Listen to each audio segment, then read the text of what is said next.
Lieutenant Governor Garamendi, Speaker Nunez, Senate President Pro Tempore, Senate Republican Leader Ackerman, Assembly Republican Leader of Alliance, my fellow servants of the people, ladies and gentlemen. When I was last here, little did we know that California would be engulfed by the largest firestorm in its history. It turned the night sky into an eerie, disturbing orange and the day sky black. It drove hundreds of thousands of our citizens from their homes. In response, the Army of the Inferno, 140 aircraft, 1,600 fire engines, 15,000 firefighters mobilized to battle the flames. Now it sounds like a scene from a movie, but it was real, and people died. People lost their homes, and people's lives changed. Now that first Monday night during the height of the fires, I went to Qualcomm Stadium in San Diego, which by now became an evacuation center. I went to see for myself if the people had enough food, water, and the necessities. I talked to the people there. They were worried, of course, but they were in good spirits. They felt that their government had responded. Then I heard that there were people at Del Mar at the racetrack. So I went unannounced to see the situation for myself. And I found 300 frail, elderly people who had been forced from their nursing home by the fire. And it was there I met a volunteer named Paul Russo, a nurse practitioner who appeared to be running the place. Paul, who is also a Naval Reserve, had a military command of the situation. His clarity and control were impressive, and I noticed that this gave people confidence. He knew that the nursing home residents, sitting in wheelchairs and lying on mattresses on the floor, had to be moved to facilities where they could get dialysis and medicine and other things that they needed. Now, Paul and a couple of volunteers were calling hospitals and ambulances to find places and means of transportation. Now, their commitment moved me. So I said to Daniel Sangali, one of my senior advisors, I said, we are not leaving this place until we help them take care of these people. So I got on the phone too, and together we found beds for emergency situations at the nearby military base. We found a school district that agreed to send special education buses. Now I left, but Paul stayed up all night and had everyone moved by the next afternoon. What Paul and the volunteers did, and what the police and the firefighters did, and what the state and federal agencies did was this. They responded to the needs of the people. They led, they acted, they did not wait. And from the bottom to the top, everyone knew this was their moment. They resolved without a word being said that this would not be another Katrina. Now, President Bush and the entire federal government could not have been more supportive. And I want to thank the President and the Secretaries Chertoff and Kempthorne for their great help. The President said to me more than once, if there's anything that you need, give me a call. In fact, I did call him back right away just to check it out. And sure enough, he got on the phone. He was there for California. Paul Russo was there for California. And so this evening, I want to recognize Paul, who represents a devotion to the greater good in a time of crisis. So Paul, would you please stand up so we can thank you for the great work that you've done.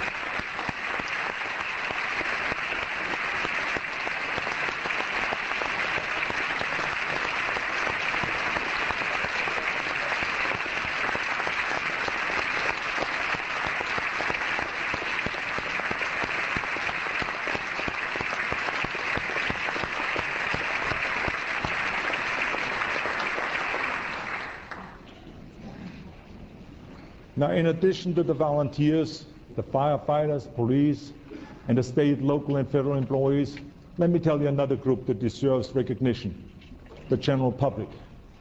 People came together. It was unbelievable what I saw.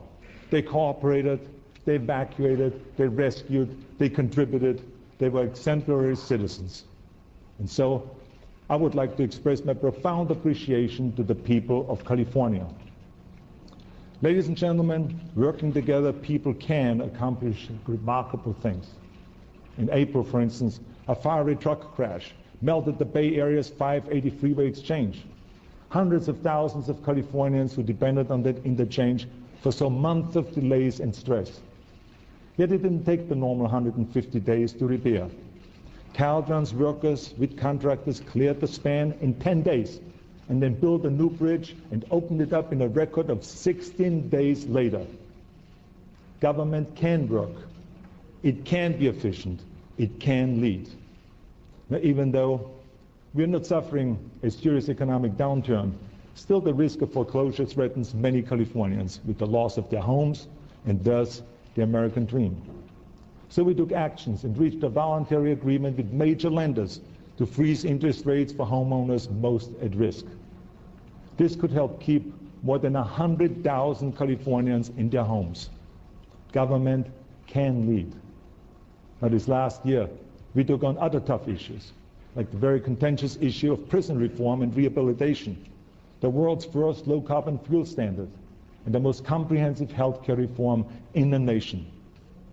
Now, talking about healthcare reform, let me explain to you why healthcare reform is so important. Here in California, the healthcare system is collapsing under its weight, its costs, its gaping holes, and its injustices. Millions of people can't afford or can't get healthcare. Our emergency rooms are crowded or closed. As a matter of fact, 60 of them closed in the last 10 years alone. Medical patients are being turned away at hospitals. Businesses and families are experiencing double-digit increases in healthcare costs. And medical bills are the #1 reason that people file for personal bankruptcy. Now, all of this is weakening our economy and is contributing to our budget deficit. But let me make this more personal and real through a true story about a 51-year-old self-employed San Diego man named Todd. Todd had been on his wife's insurance plan, but after divorce, he found a policy with a well-known company. 5 months later, he started feeling tired and soon had lymphoma.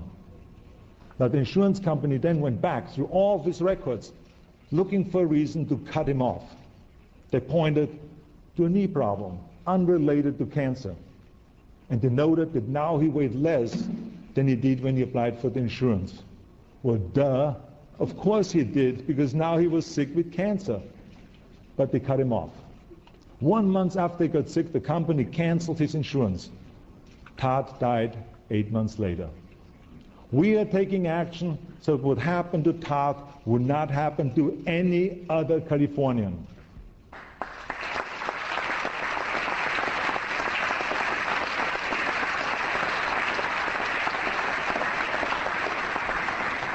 Now, I understand the concern that we have now a deficit, and that our plan is maybe too daring, or too bold, or expensive. But sometimes you have to be daring because the need is so great.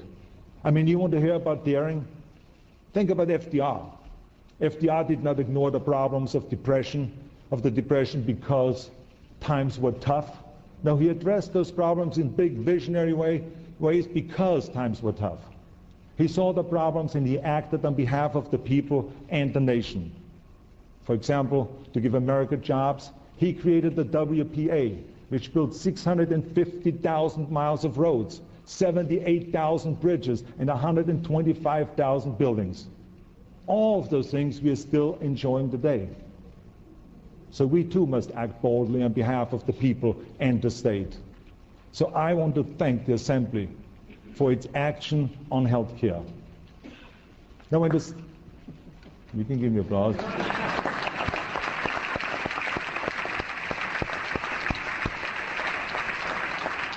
Now, when the Senate finishes its deliberation, I'm confident that the people of California in November will approve the most comprehensive health care reform in the nation. In any number of cases, we have tackled politically risky things that no one in the past wanted to touch. To me, this is progress. And now we must make progress on another problem that has been put off for many, many years, and it's the budget. Professor Schwarzenegger is going to explain now the economics of our budget problem. Our budget problem is not because California's economy is in trouble.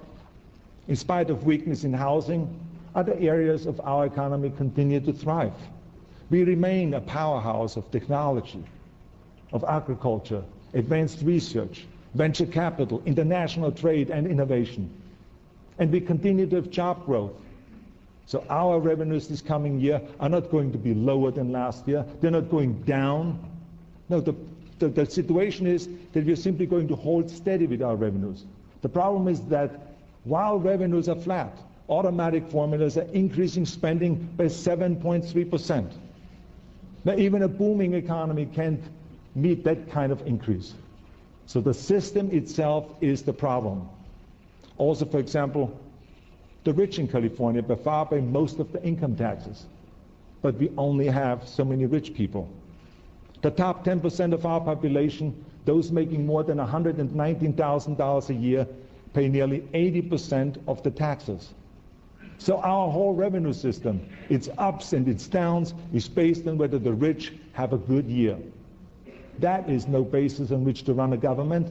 We need more stability. Another thing, some people say, Arnold, you are part of the reason that why we have this deficit because you stopped the car tax increase. Well, yes, I did that. You know something? I would do it again. Because it is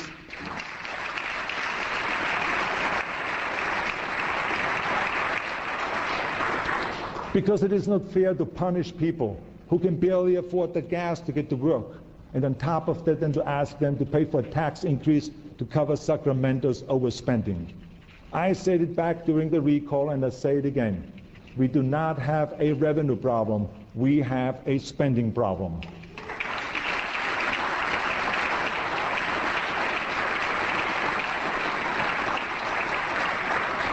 We have to fix the system. I mean, the first year I was here, I tried to fix the system. I tried to get the legislators to pass a constitutional amendment to limit spending, but it didn't pass. Then in 2005, I tried to convince the voters to pass a constitutional amendment to control the budget, but that failed too. So for several years, we took actions to balance the budget as long as the economy was booming. For several years, we kept the budget wolf from the door, but the wolf is back. It used to be that Sacramento plugged its deficits by just grabbing money anywhere it could.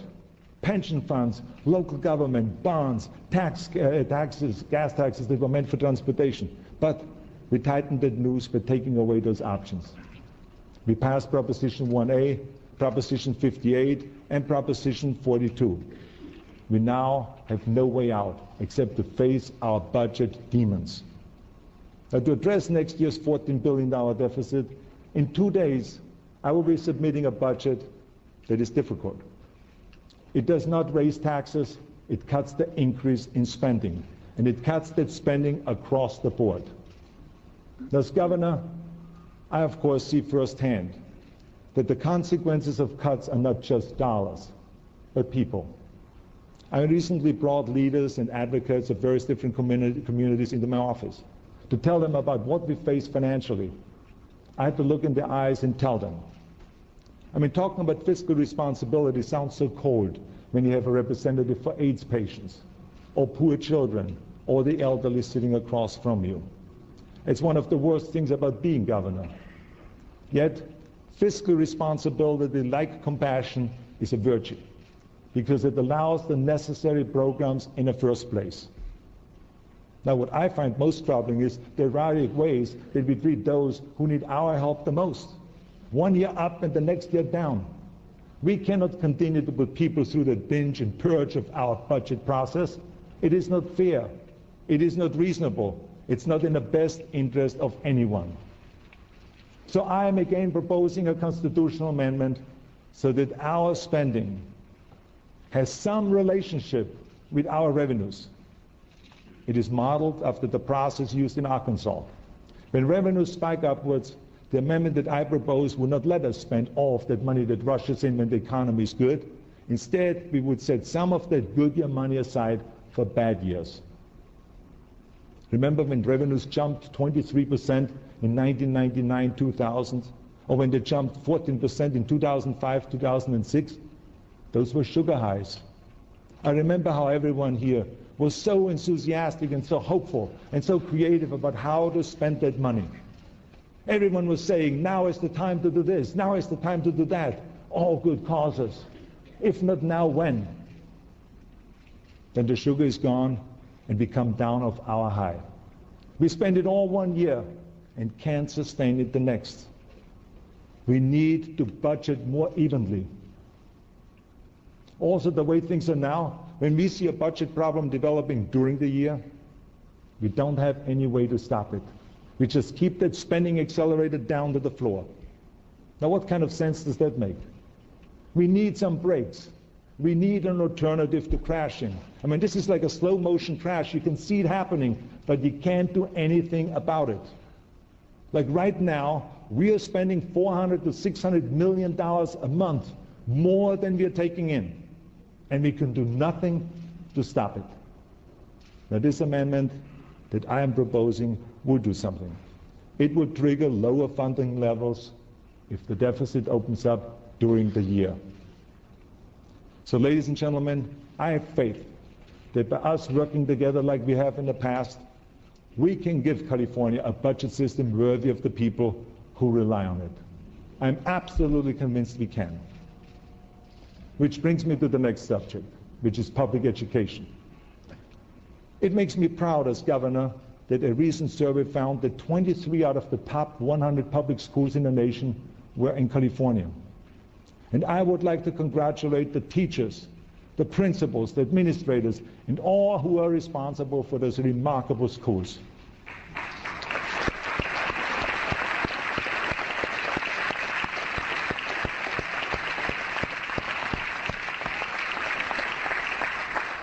Now, there's other great news too.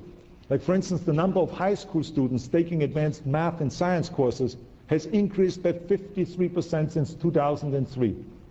And that, by the way, is terrific for our high-tech future. And we have other great education news. But it's not all good news, as we know. Like, for instance, our dropout rate is now between 15 and 30%. We don't even know exactly the number. Now, this is not just a statistic, may I remind you. These are children lost in a black hole of ignorance, poverty, and crime. And on top of that, our schools have 30% fewer teachers and half the number of counselors than other schools in the US. We got to fix that. We got to create 100,000 more teachers in the next 10 years. Now, everyone knows that to dramatically change our education system, we have to undertake reforms. And we have to fund those reforms. In light of the current budget situation, of course, this is not the year to talk about money. I do believe, however, that we still must undertake reforms right now in the schools that need our help most. Like, for instance, to varying degrees, 98 school districts in California are out of compliance with the No Child Left Behind Act.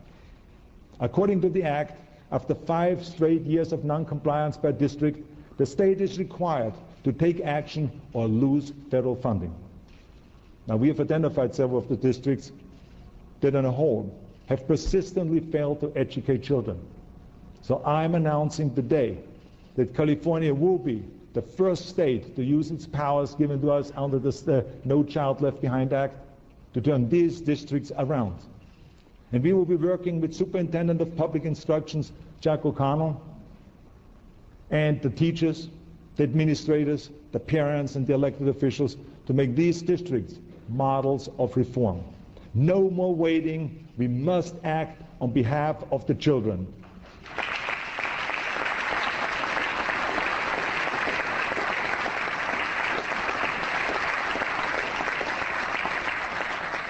Now, likewise on infrastructure, I will continue to push for action because we have a water system that was built decades ago for 18 million people.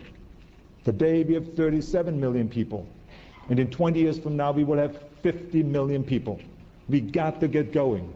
I mean, already homes and businesses are facing mandatory cutbacks. Farms are unable to irrigate crops. Building permits are being denied. And yet raging floodwaters run wasted into the sea because they can't be captured. We must expand water storage. We must build new water delivery systems. We must fix the delta and restore its ecosystem. And I will not give up. I will continue to push on this because California needs water now. We need water 20, 30, and 50 years from now. Now also over the next 20 years, we have $500 billion worth of infrastructure needs to be met. Now, as we head into this new century, we also need digital infrastructure to keep our economy growing. So the question is, how do we meet all those needs? There isn't enough money in the public sector, we all know that. Can't do all of it. We need to expand partnerships where government and the private sector work together to meet the needs of the people. These partnerships can often deliver infrastructure faster, better, and cheaper. For instance, in British Columbia, public-private partnerships are common for building highways, bridges, rapid transit, water treatment, and so on. And everyone is happy. The political leaders are happy, business is happy, the public is happy, the economy is happy, the future is happy. So in the weeks ahead, I will be sending you legislation to make these partnerships more available to our state and to our local governments. We will also continue to make California the world's environmental leader. We are leading on climate change, on low carbon fuels, energy efficiency, and on clean, green technology. So when it comes to cleaning our air, preserving our ocean, and protecting our environment, California will continue to be the foremost advocate for change. And if we have to sue the federal government to get out of our way, we will do so.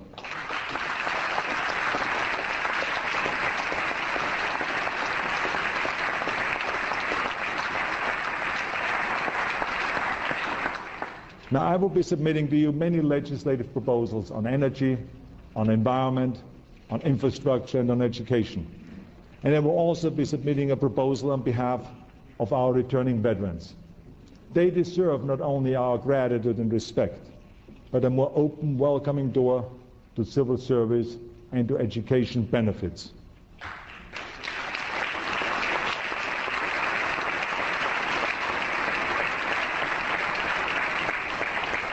Now let me close by saying that last year I talked about post-partisanship. Now, a few cynics made fun of that idea. But that is how I try to conduct my administration over this past year, and this is how I intend to conduct business over this coming year. So Speaker Nunes, Senator Leader Barada, Senator Ackerman, and Assemblyman Valines, I cannot fix the budget alone. I cannot build the roads and the bridges alone. I can't improve education alone. You are my partners. All of you sitting here in this chamber are my partners. This coming year will test us in very hard ways. I like something that Paul Russo said when he was asked why he didn't go home and get some sleep at night at Del Mar.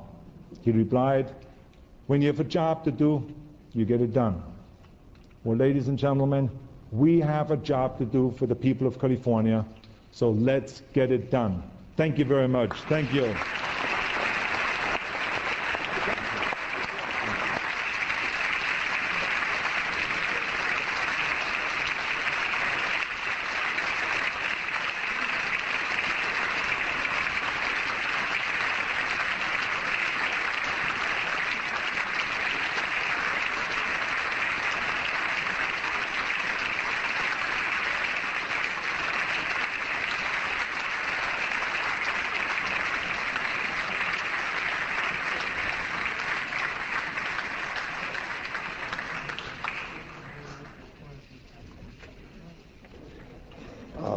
Members and guests, we will now recess a joint convention.